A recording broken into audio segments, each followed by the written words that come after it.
Hi friends, നമസ്കാരം. ഏതൊരു വ്യക്തിയാണെങ്കിലും അവരുടെ സാഹചര്യത്തിനനുസരിച്ചുള്ള ഒരു ജീവിത ശൈലി രൂപപ്പെടുത്തിയെടുത്തിട്ടുണ്ട്. അപ്പോൾ ഓരോ വ്യക്തിയും അവരുടെ സാഹചര്യത്തെയും കഴിവുകളെയും ഏത് രീതിയിൽ കൈകാര്യം ചെയ്യുന്നു, അതനുസരിച്ചിരിക്കും അവർക്ക് കിട്ടുന്ന സന്തോഷവും സംതൃപ്തിയും ഒക്കെ തന്നെ. ഒരു വ്യക്തിയെ സംബന്ധിച്ച് അവൻ്റെ ആരോഗ്യം, സന്തോഷം ഒക്കെ നിലനിർത്തണമെന്നുണ്ടെങ്കിൽ ചില കാര്യങ്ങൾ ചെയ്യേണ്ടതായിട്ടുണ്ട്. ശരീരത്തിൻ്റെ ആരോഗ്യത്തിന് വേണ്ടി പല കാര്യങ്ങളും നമ്മൾ സ്വയം ചെയ്യേണ്ടതായിട്ടുണ്ട്.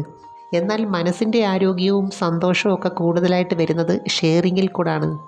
അപ്പം ഞാൻ ഇന്ന് പറയുന്നത് ലൈംഗികതയിൽ പൂർണ്ണ സംതൃപ്തി കിട്ടുന്ന ചില രീതികളെക്കുറിച്ചാണ്.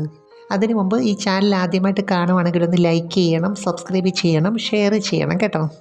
ഇപ്പോൾ ഏത് കാര്യമാണെങ്കിലും ഷെയർ ചെയ്യുമ്പോൾ അതിൻ്റേതായിട്ടുള്ള ചില രീതികളുണ്ട്, ഫോർമാലിറ്റീസ് ഉണ്ട്. അപ്പോൾ ഇതിനും അടിസ്ഥാനപരമായിട്ടുള്ള ചില കാര്യങ്ങൾ വേണം. പരസ്പരമുള്ള നല്ല ആകർഷണം, ഫ്രീ ആയിട്ടുള്ളൊരു മൈൻഡ് സെറ്റ്, അതുപോലെ തന്നെ പ്രൈവസി, ഇത് മൂന്നും ഇതിന് അത്യാവശ്യമാണ്. ചില പങ്കാളികളെ സംബന്ധിച്ച് അവർക്ക് ഈ ഒരു എനർജി ലെവൽ പെട്ടെന്ന് ഉണ്ടാക്കിയെടുക്കാൻ പറ്റും. അതുപോലെ ഒറ്റ വാക്കുകൊണ്ട് തന്നെ ഉള്ള മൂഡ് കളയാനും പറ്റും. ഇങ്ങനെയുള്ള ചില ദിവസങ്ങളിൽ നെഗറ്റീവായിട്ടുള്ള ഫയൽ ഓപ്പൺ ആക്കാതിരിക്കാൻ പ്രത്യേകം ശ്രദ്ധിക്കണം. ഇപ്പോൾ ഏതൊരു വ്യക്തിയാണെങ്കിലും പലതരത്തിലുള്ള ചിന്തകൾ, ഇമോഷണൽ ഫീലിങ്സ് ഇതിൽ കൂടിയൊക്കെയാണ് കടന്നു പോകുന്നത്. എന്ന് വെച്ചാൽ എപ്പോഴും ഇങ്ങനൊരു ആഗ്രഹം ഉണ്ടാകണമെന്നില്ല. അപ്പോൾ ഇതിനു വേണ്ടിയുള്ള ഒരു മാനസിക സാഹചര്യം രണ്ടു പേരും ക്രിയേറ്റ് ചെയ്യേണ്ടതായിട്ടുണ്ട്. ചില സാഹചര്യത്തിൽ ആർക്കെങ്കിലും ഒരാൾക്ക് മാത്രമേ നല്ല മൂഡും ആഗ്രഹവും ഒക്കെ കാണത്തുള്ളൂ. ചില സ്ത്രീ പങ്കാളികളെ സംബന്ധിച്ച് അവർക്കൊരു പ്രത്യേക ഫ്രീക്വൻസിയിലെത്തണമെങ്കിൽ കുറച്ച് സമയം കൂടുതലെടുക്കും. ചില ഭാഗങ്ങളിലുള്ള സ്പർശനത്തിൽ കൂടിയേ അവർക്കത് സാധ്യമാകത്തുള്ളൂ. സ്ത്രീകളെ സംബന്ധിച്ച് അവരുടെ കാലുകളിലെ മസിൽസ് റിലാക്സ് ആയാൽ പെട്ടെന്ന് ഈ ഒരു മൂഡിലേക്ക് വരാൻ പറ്റും. ബ്ലഡ് സർക്കുലേഷനുമായിട്ട് ബന്ധപ്പെട്ട് തുടകളിലെ മസിൽസിന് അതിൻ്റേതായിട്ടുള്ള പ്രാധാന്യമുണ്ട്.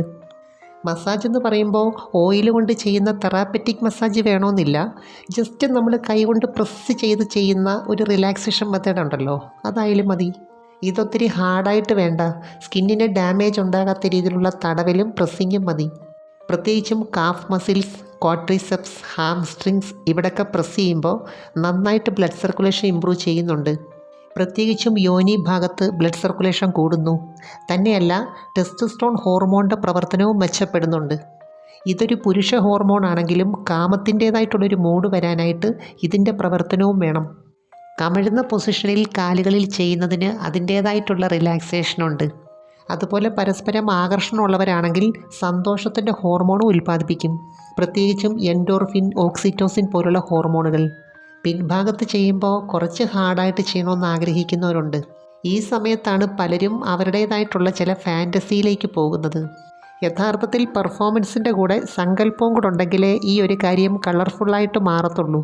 ഇവിടെ സംസാരത്തേക്കാൾ കൂടുതൽ പ്രാധാന്യം ഇതിനാണ്. അതുപോലെ ഇവിടെ കൈപ്പത്തി മാത്രമല്ല, വിരലുകൊണ്ടും ചില ക്രിയകൾ ചെയ്യേണ്ടതായിട്ടുണ്ട്. ഇതിനകത്ത് തന്നെ രണ്ട് നേച്ചറുള്ളവരുണ്ട്. ഒന്ന് ഹാർഡ് നേച്ചറും മറ്റൊന്ന് സോഫ്റ്റ് നേച്ചറും. ഇത് നമുക്ക് മനസ്സിലാക്കണമെങ്കിൽ ഓരോ ക്രിയകൾ ചെയ്യുമ്പോഴുള്ള റെസ്പോൺസിൽ കൂടി മാത്രമേ പറ്റത്തുള്ളൂ. പരസ്പരം അങ്ങോട്ടും ഇങ്ങോട്ടും മനസ്സിലാക്കിയിട്ടുള്ള പങ്കാളികളാണെങ്കിൽ അവർക്ക് ഓരോ മൂവ്മെൻറ്റ്സും അറിയാൻ പറ്റും.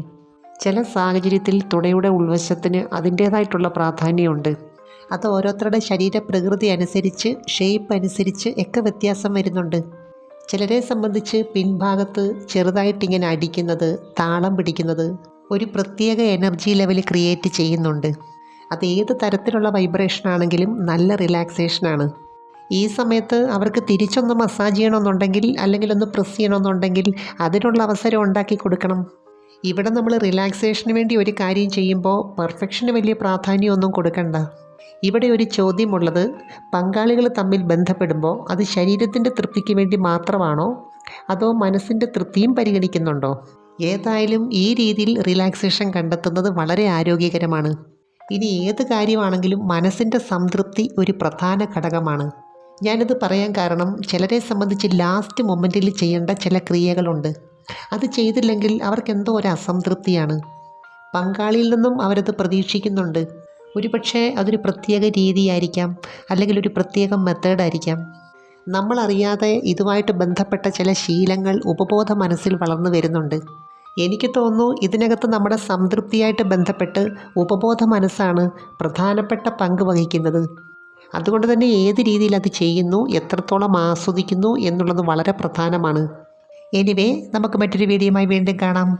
അപ്പോൾ ചാനൽ സബ്സ്ക്രൈബ് ചെയ്യാൻ മറക്കരുത്, ലൈക്ക് ചെയ്യണം, പിന്നെ അയക്കാൻ പറ്റുന്ന കൂട്ടുകാർക്കൊന്ന് അയച്ചു കൊടുക്കണം കേട്ടോ. Thanks for watching. See you next time. By.